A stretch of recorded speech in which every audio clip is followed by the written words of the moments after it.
Grabe kapal ng hamog mga paro. Tingnan nyo yung truck dito, hirap na hirap. Galing yung sa baba.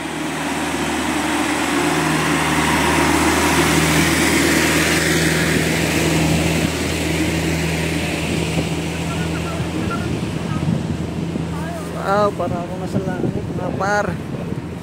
Ang ganda.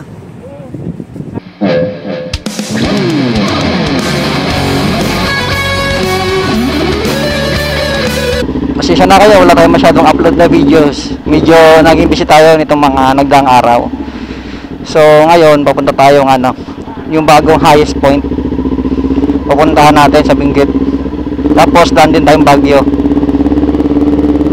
Kasama natin si Marvin, taga North Caloocan. Tapos may isa pa tayong kasama, si Jano, taga Pangasinan. So siya yung mag-guide sa atin doon sa bagong highest point. Dadaanan pa natin yun sa Pangasinan, sa Poso Review. Basta doon. Dadaanan natin siya. So ito yung first long ride ng ating Ninja 400. Tingnan natin yung fuel consumption niya kung magkano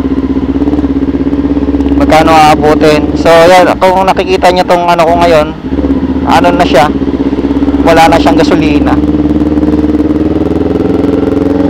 Ipo-full tank natin siya, tapos tingnan natin kung ilang kilometro. Samahan nyo kami mga kaibigan mga par, sa biyahe namin. Sana maging maayos, sana walang ulan, walang bagyo. At actually first time namin ni Marvin na umakyat ng Benguet, kaya nagpasama kami sa isa naming tropa.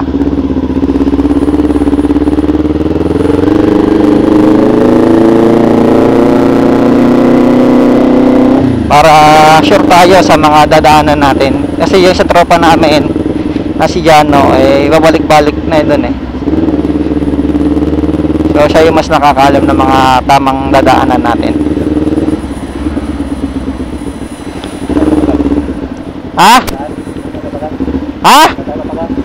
Sa buting Yurael, bagay sa'yo yun bagay sa'yo mataas.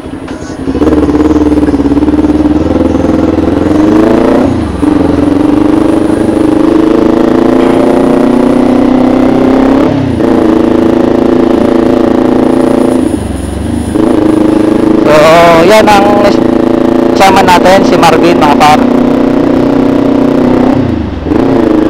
So gamit niya yung ating Jigsaw para makabiyahe din na malayo yung ating Jigsaw, kasi hindi pa yan hindi pa talaga yung nabi-break in simula nung nabili natin. So ito yung first time niya ring bumiyahe ng Jigsaw tsaka itong Ninja 400 natin.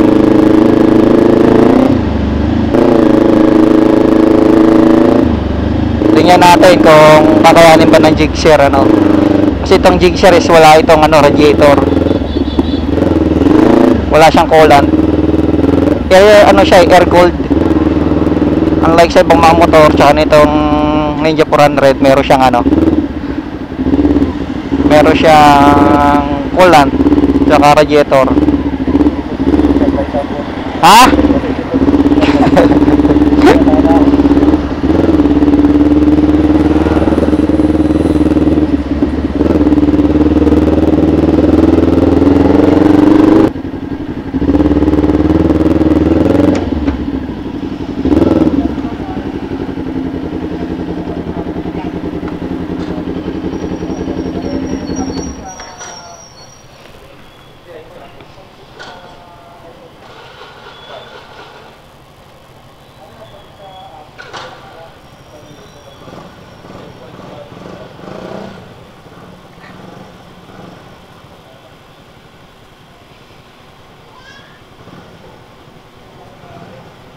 Pagkas muna tayo mga tropa.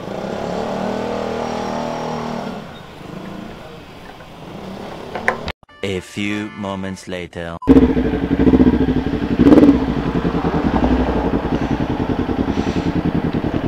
Dumating na tayo mga tropa dito sa boundary na itong Cannon Road. Ayan. Cordillera Administrative Region, District Highway Boundary. Ilog ata to, natuyo. Pa-comment na lang kung tama ba, kung ito ba yung ilog.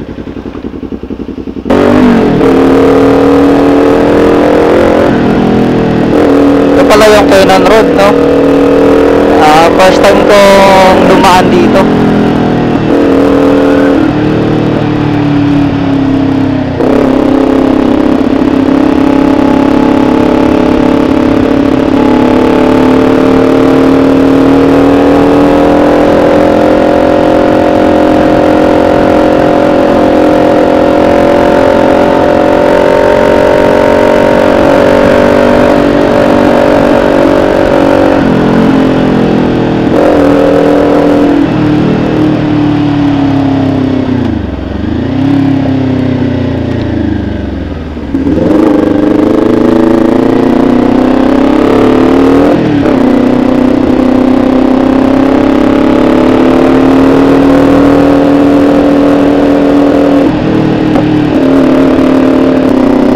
Lamig dito mga tropa. Naramdam ko na yung lamig ng hangin. Kanina sa La Union, mainit.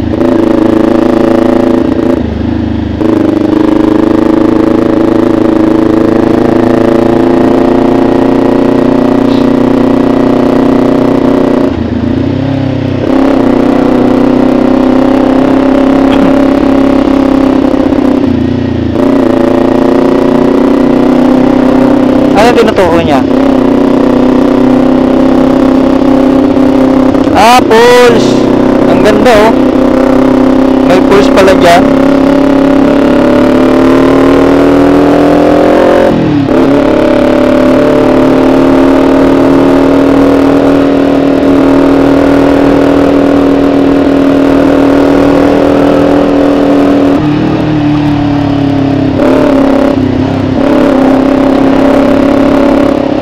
Ataw talaga magpatakbo to si Jano, eh.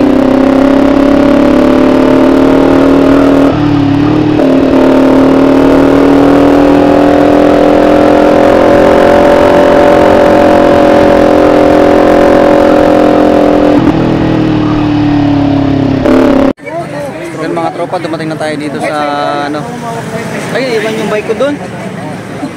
Naiwan natin yung mic. Iwan ko lang kung naririnig nyo, mga para. Dumating na tayo dito sa Lion's Head.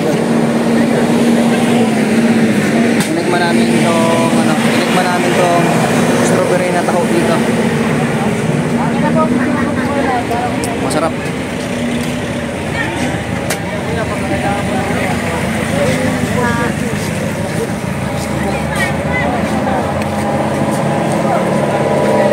Diretso tayo ngayon ng ng Highest Point. As bukas na tayo iikot ng Baguio. Mamayang gabi pupunta daw kami ng night market. Ito yung namin, tour guide. Si Master. Iniwan kami kanina, eh. Lumiko ng 100. Hindi ko alam namin si kwenta, eh.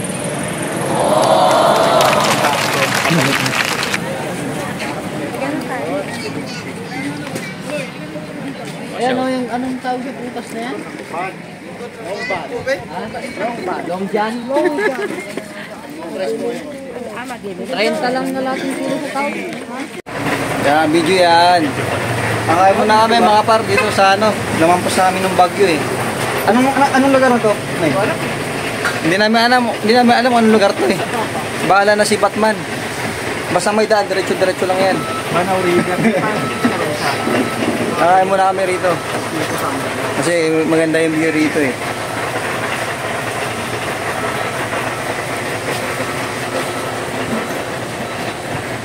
Magawa ng bahay. Yung mga laro na. Kaya ba yun sa bulkan? May bulkan ba rito?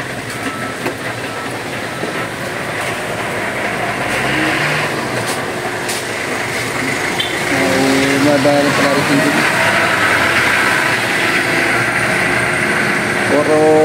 Puro pababa rito mga par. Puro pababa. So, isang oras na yung biyahe natin from Baguio kanina. Puro downhill to eh. Puro siko.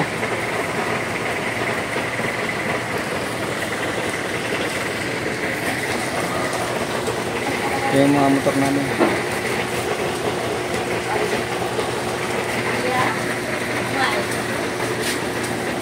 Kakain muna kami mga par.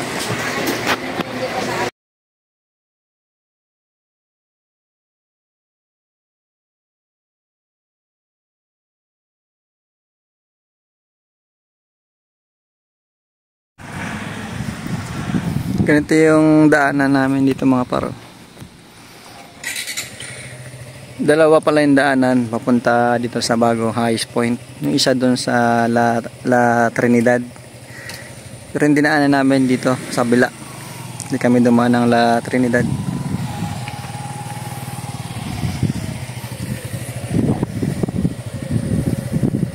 Ganito yung mga tanawin dito ng mga nadadaanan namin. Diyan kami kumain pala. Kumain kami papaitan. Buti may karinderya. So mamaya after natin sa highest point babalik tayong Baguio. Doon tayo maghanap ng matutuluyan natin. Papalipas tayong gabi.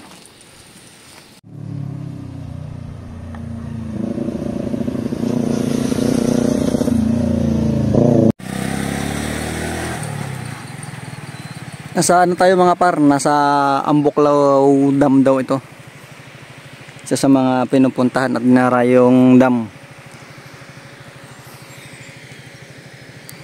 So dumaan muna tayo rito para makita natin yung dinadayong dam dito na tinatawag nila Ambuklaw. So after nito diretso na tayo sa bagong highest point.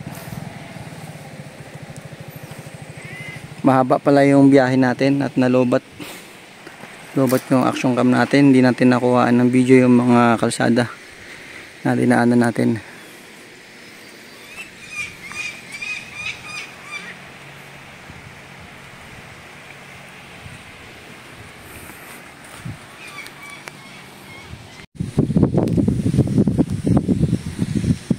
Ang ganda ng view dito mga par. Ito yung kilalang dam dito.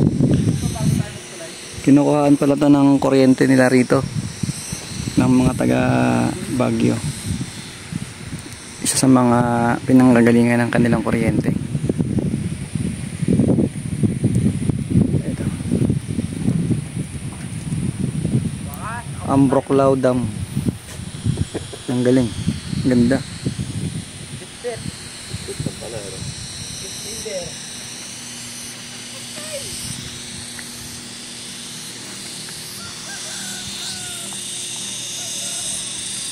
Ang lalim, nakakalula.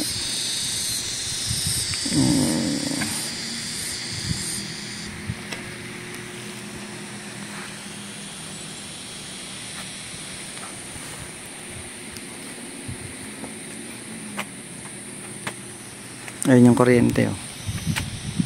Lahat ng nakupang kuryente dyan dumadaan. Oh. Tsaka naman dinidistribute.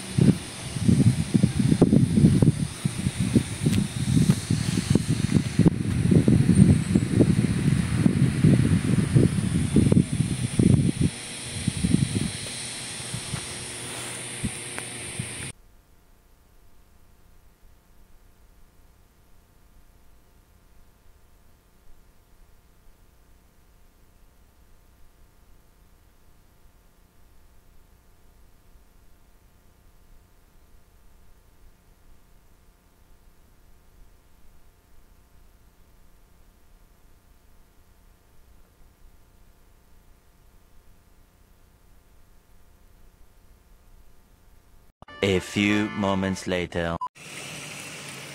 Grabe mga parang layo pala ng pupuntahan namin. Maraming ganito na kaming nadaanan. Hindi ko na mabilang kung ilang bundok na yung aming dinaanan, ilang landslide na yung dinaanan namin. Grabe mga par, delikado pala rito. At nakikita nyo, umulan-ulan. Ganito pala yung ano rito, panahon dito. Kasi ang lamig ng ulan dito, yung tubig parang may yelo. Ano, para siyang ano, mga par, parang Banawi rice terraces. Grabe, lamig mga par. Kung nandito kayo, ang lamig. Parang may yelo yung tubig nila rito, yung ulan. Malayo-malayo pa kami mga par, sa likod pa ng bundok na yan. Ang layo pala mga par. As doon mga par, sa dinaanan namin kanina, ang daming landslide doon. Nakakatakot. Yung tipong anytime pwedeng bumagsak.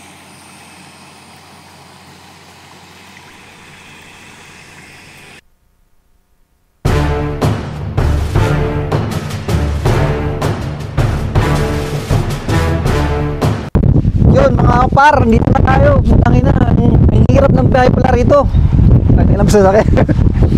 Ang hirap na ng mga biyahe dito mga par kasi bumabagyo ngayon dito. O di ko lang alam kung talagang naturalan dito na umulan ano, kasi sobrang ano na nito eh, taas tapos mahamog. Kita niyo yung kamay namin ganito no, sa sobrang lamig. Tapos napakadelikado pa mga par kanina habang papunta kami rito kasi habang umakyat kami, may babagsakan yung mga bato. Yung bato na yun, pag tinamaan ka, siguradong pisat ka. Ganong klaseng bato. So para sulit naman yung pagpunta natin dito mga par, magdidikit tayo nitong sticker nating malupit to. Didikit natin dito.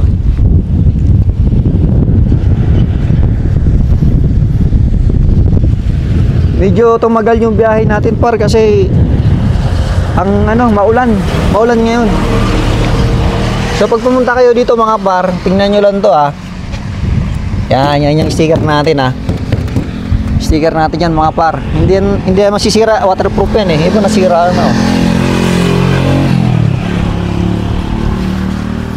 So medyo lumiliwanag dito banda mga par Kaso yung pinakababa hindi pa rin natin makikita kasi ang kapal ng hamog.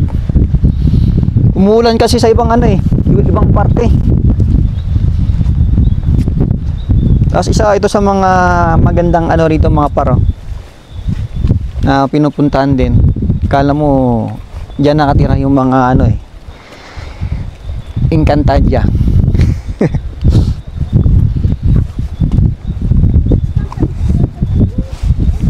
Yun may mga pa rito may mga chicks pang dumating mga par Shout out kina ma'am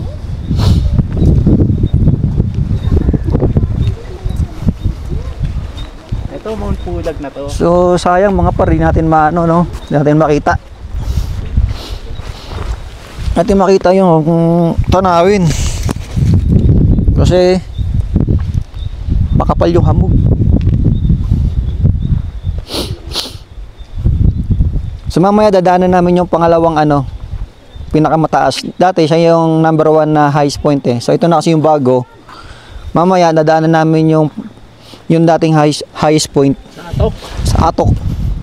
Pero gabi na yun, madilim na rin yun. Pero dadaanan pa rin natin mga par.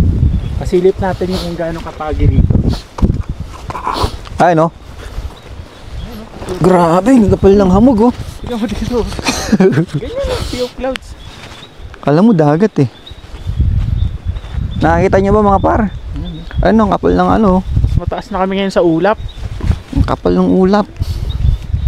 Hindi natin makita yung nasa baba kasi ang kapal ng mga ulap. So yun mga par, pag pumunta kayo rito magdala kayo ng kaputi nyo. Sobrang lamig. Kasi sobrang lamig tapos umuulan-ulan. Hello po. Diba? Saan galing? Sa po? Sa Caloocan. Layo! Taga dito kami. Dyan lang kayo ma'am. Welcome to Tino. Thank you po. Lamig. Hello po. Ang gaganda naman nila.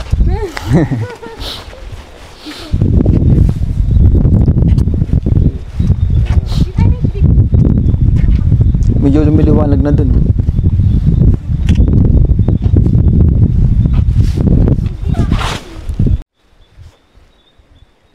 Ay mga par, yung Sea of Clouds na nakikita nyo ba? Ayan.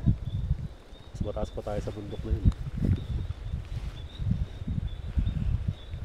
Medyo mahirap lang yung biyahe namin mga par kasi umulan-ulan. Dito sa ada nanginginig.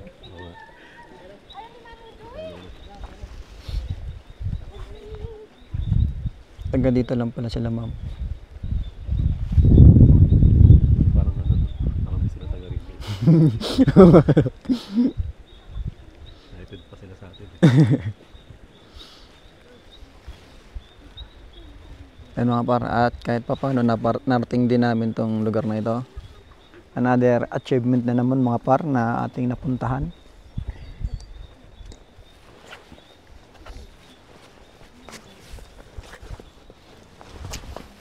So mamaya mga par, babalik tayong Baguio. Ikot-ikot tayo doon. Uy, naman nun dyan, picturean na kami managan. Ang paso kami dito eh.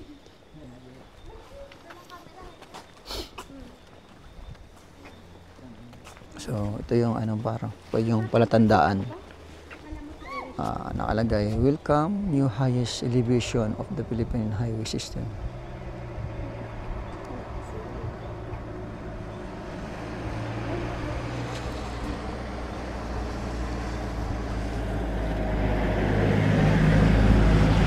So medyo lumiliwanag na doon mga par.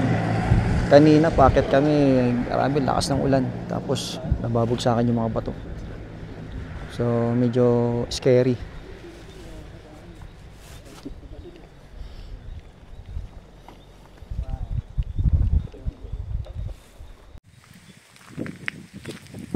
Bakit tayo dito mga par para mas makita natin yung ganda ng tanawin dito sa highest point.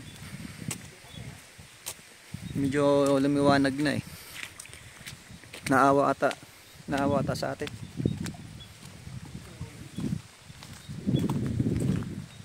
Kanina bumabagyo eh. Basang basa tuloy yung sapatos namin. Hindi masyado makapagpapit sa cellphone, pero pag sa mata ng tao, ang ganda.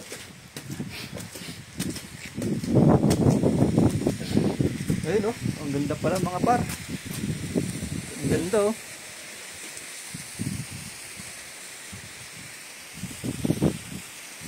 Nakikita nyo ba? Hindi. Sa likuran ko.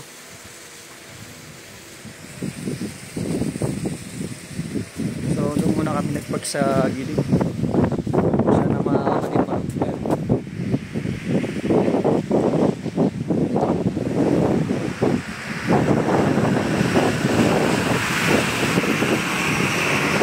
Grabe yung daanan dito. Delikado.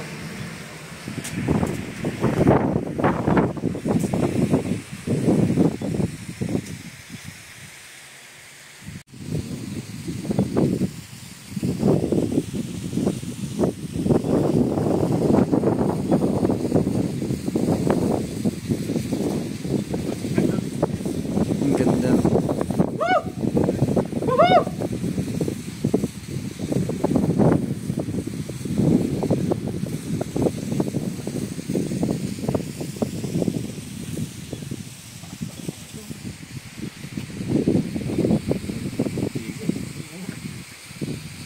Ang lamig naman dito. Lamig na. Ito yung aming master. Yun o.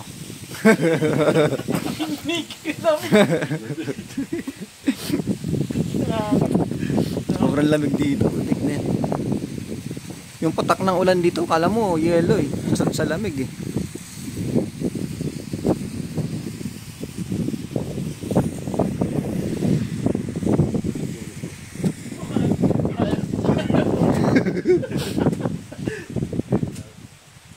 So doon tayo galing mga tropa. Hindi ko na mabilang kung ilang bundok yung dinaanan namin. Tapos napakaraming landslide din ang nadaanan namin mga tropa, kaya medyo delikado talaga rito. Hindi pala medyo, talagang delikado. Kasi habang umakyat kami kanina, nahuhulog yung mga malalaking tipak ng bato.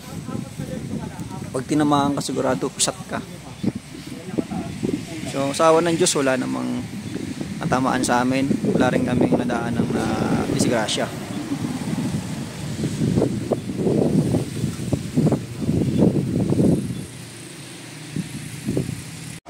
Grabe kapal ng hamog mga paro. Tingnan nyo yung truck dito, hirap na hirap. Galing yung sa baba.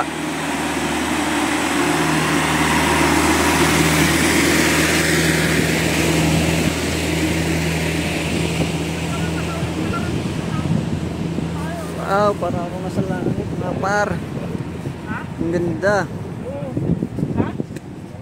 Ang ganda mga par. Maluwang naman eh. Oh, ganda. Ang ganda ng view dito mga par. Kanina galing tayo dun sa parang tower just taas. So bumaba tayo konti. So, alam mo, umuusok yung bundok. Ayun.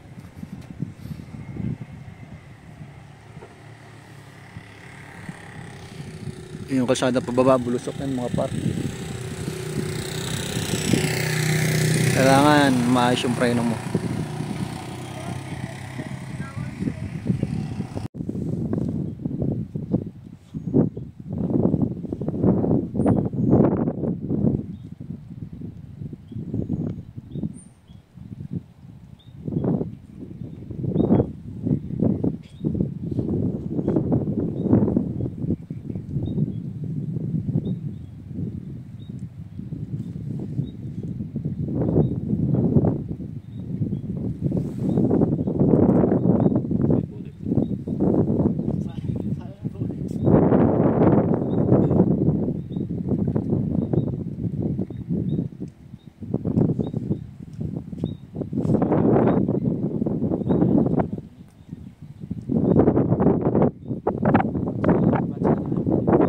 A few moments later. What's up mga par? Ngayon dumating tayo dito sa dating highest point. Pangalawa? Ngayon pangalawan na lang siya. Kasi yung pinamataas ngayon, yung pinunta natin kanina. So ito yung dating pinamataas. Ngayon siya na yung pangalawan na lang. Ayun, kitang-kita nyo naman yan ha. Ayan ha. Ayan yung patunay na napuntahan namin yan. So sayang mga tropa kasi gabi na eh. Hindi na makita yung ayun, makikita nyo na lang yung mga ilaw-ilaw na yan. Mga bahay yan doon sa baba. Kitang-kita nyo yung ilaw sa baba pala yan. So dito may mga tindahan dito ng mga souvenir. So mas malapit ito.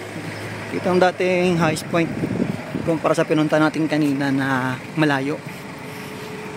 Yan. Yung kanina kasi na yung bagong highest point from Baguio, 4 na oras pa yung biyahe. Itong dating highest point from Baguio, mga 1 hour lang daw to eh. Ito yung mga tindahan, yung mga souvenir dito. Tapos meron din doon. Yung iba sarado kasi gabi na nga. So galing tayo doon. So pag ganun tayo, pabagyo na yan. Siguro mga 1 oras o 1 kalahati, ganun. No, sayang at di na natin makuha ng malinaw na video dahil gabi na. So yung nakikita natin ngayon, mga ilaw na lang yan ng ng mga establishment at mga bahay.